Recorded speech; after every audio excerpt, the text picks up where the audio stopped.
I was an only child who lived in an ordinary neighborhood.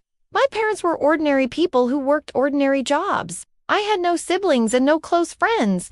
I was an introverted and shy kid, so I spent most of my time alone playing video games.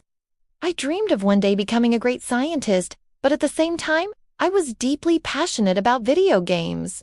In the 1980s, when video games were still a new and exciting thing for kids, I would ride my bicycle every weekend to the local shopping mall. The mall was like another world to me. It was a place filled with dazzling lights, enticing sounds, and bustling crowds of people. But I didn't pay much attention to my surroundings. I had one thing on my mind, and that was to get to the video game console as fast as I could. The mall's showroom was on the second floor. As soon as I got there, I would drop off my bike and headphones, wash my hands at the public bathroom, and then I would stand in front of the video game console for hours on end. Sometimes I would play games by myself, but most of the time I would challenge other kids to exciting battles. We would take turns playing games such as Space Invaders, Pac-Man, and Donkey Kong. One Saturday afternoon, while I was busy playing a racing game, I noticed a group of unfamiliar kids huddled together nearby. They were whispering and pointing at something.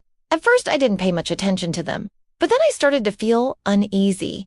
Something about their behavior seemed off. They were acting secretive, and they kept glancing at me and the other kids playing in the showroom.